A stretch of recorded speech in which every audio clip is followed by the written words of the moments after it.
Bonjour, ici Jean-Robert.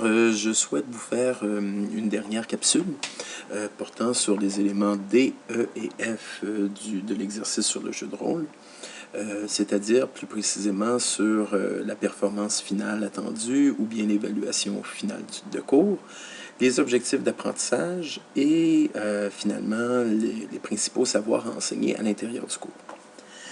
Pour y arriver, je vais vous montrer deux plans cadres provenant de deux collèges différents et de deux programmes différents qui n'ont pas nécessairement le même format, mais ceci vous permettra de voir différents types de plans cadres et aller chercher l'information nécessaire pour bâtir votre plan de cours.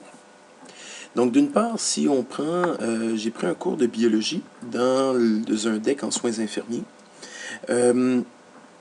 Vous retrouvez ici les informations de base, donc la pondération, et c'est un cours de première session qui a 60 heures. Si on regarde l'objectif ministériel qui est lié, je vous disais dans la capsule précédente que des fois l'information peut ne pas se retrouver sur la grille de cours.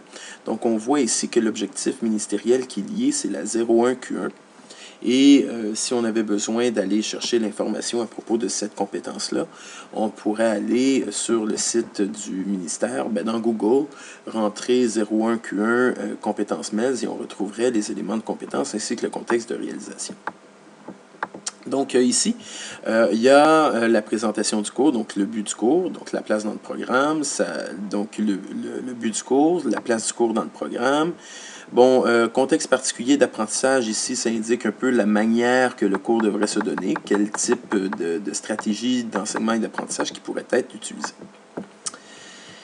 Donc, pour arriver à voir l'évaluation finale, ici, l'évaluation terminale s'appellera performance significative attendue. C'est un libellé différent, mais qui indique la même chose. Donc, si on lit qu'est-ce que l'étudiant doit faire au terme du cours, au terme du cours, l'étudiant sera capable de mobiliser ses connaissances afin d'expliquer le fonctionnement du système digestif et du métabolisme et les appliquer à un exemple de déséquilibre. Donc, c'est bien important. Il y a un contexte plus précis qui est mentionné. Donc, ça va être de donner une situation où il y a un déséquilibre et l'étudiant devra, à travers cette situation-là, expliquer le fonctionnement du système digestif et du métabolisme. Deuxièmement, identifier de façon précise des structures anatomiques du corps humain. Donc, on a identifié ici qui est un verbe de type connaissant, de niveau taxonomique connaissance. Donc, ça va être une question quand même assez basique. Et pour terminer, utiliser un vocabulaire scientifique biomédical lui permettant de communiquer avec d'autres professionnels de la santé. Donc, fort probablement que le vocabulaire scientifique va se retrouver à l'intérieur notamment de la situation problème pour mobiliser les connaissances dans un exemple de déséquilibre. Si on poursuit maintenant, oups, j'étais un petit peu plus loin. Je vais juste me replacer à la bonne page. À la deuxième page, on retrouve justement, là, quand je vous disais, le lien entre les objectifs d'apprentissage et les savoirs enseignés sont bien importants. Donc ici, on retrouve à l'intérieur de ce cours-là un total de 6, 7, si on descend jusqu'au bas de la page, 9 objectifs d'apprentissage. Donc, c'est intéressant. 9 objectifs d'apprentissage à évaluer dans un cours de 60 heures, il y a une cohérence, il n'y a aucun problème avec ça.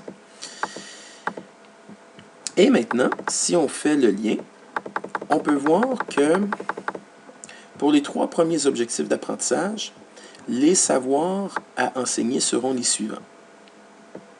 Ensuite, pour le 4e et 5e objectif d'apprentissage, les savoirs enseignés seront les suivants. Donc, les savoirs au niveau connaissance. Donc, tout ce qui est connaissance déclarative, si on se réfère à la classification de l'article de Tardif. Pour les objectifs d'apprentissage 6 et 7,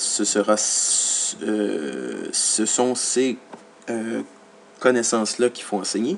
Et finalement, la même chose pour les autres objectifs d'apprentissage. Les savoir-faire, Donc, les savoir-faire, notamment donc des connaissances fort probablement conditionnelles, procédurales et peut-être conditionnelles. Donc, on parle ici de construction de molécules en 3 dimensions, donc construire des molécules, ensuite manipuler un microscope, réaliser une dissection avec dextérité, précision et propreté, etc., etc. Donc, on peut faire le lien entre les objectifs d'apprentissage, les connaissances et les habiletés, les savoir-faire. L'élément qui nous manque ici serait le lien entre les objectifs d'apprentissage qui sont qu'est-ce qui est propre au collège et faire le lien entre chaque objectif d'apprentissage et la compétence ministérielle. Donc d'avoir dans le fond la logique de développement de ce cours-là. Quand le département a développé le plan cadre, quels étaient les éléments de compétences qui ont dérivé dans les objectifs d'apprentissage qui sont à maîtriser chez l'étudiant. Pour terminer, il est intéressant de regarder les différents objectifs d'apprentissage et leur niveau taxonomique pour être en mesure de bien planifier les stratégies d'évaluation, d'apprentissage et d'enseignement à l'intérieur du cours.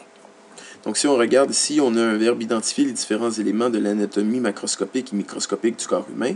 Ici, on est dans un niveau taxonomique connaissance. Ici, on a décrire et expliquer la structure et le fonctionnement de la cellule. Peut-être ici, l'objectif d'apprentissage est mal formulé parce qu'on a 2 verbes. Un de niveau décrire qui serait au niveau connaissance et expliquer qui serait au niveau compréhension. Identifier les principales structures de l'anatomie osseuse, musculaire, articulaire, cutanée et celle du système digestif. On est encore beaucoup dans la connaissance. Expliquer la physiologie du système digestif. On est ici dans la compréhension. Décrire l'ostéogenèse, donc le système musculo-squelettique. On est encore on est fort probablement dans la connaissance. Caractériser les principales molécules du vivant. Donc on est encore dans la connaissance. Expliquer les principaux éléments du métabolisme en lien avec la nutrition. On est au niveau compréhension. Expliquer le concept de l'homéostasie et son application dans la digestion et le métabolisme. On est dans la compréhension. Et finalement, on a décrire et expliquer. Bon, on a encore 2 verbes ici. Un de niveau connaissance et l'autre de niveau compréhension. La compétence de ce cours-là, si on regarde l'objectif ministériel, c'est développer une vision intégrée du corps humain et son fonctionnement. On est ici entre un niveau application, peut-être un petit peu analyse. On est beaucoup plus ici au niveau application. Donc, on a des objectifs d'apprentissage qui sont tous au niveau connaissance, compréhension pour arriver au terme de ce cours et avoir une évaluation qui sera vraiment de niveau application, donc d'un niveau un petit peu plus élevé. Peut-être pour faire le lien avec une autre capsule qu'on a vue avant. À l'intérieur du plan cadre, on remarque ici le préalable au cours, c'est un cours requis. On n'a pas vu ça encore, CR.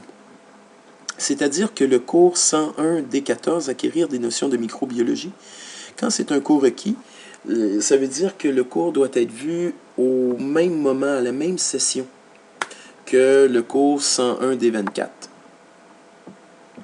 Et si on remarque ici, quand on dit préalable au cours suivant, c'est-à-dire que les apprentissages faits dans le cours 101 D24, acquérir une vision intégrée du corps humain, les apprentissages seront réinvestis dans les cours 101 D25 et 180 22D. Voici la fin de cette capsule pour ce plan cadre. Il y aura une deuxième capsule pour vous montrer un deuxième plan cadre qui a un format différent.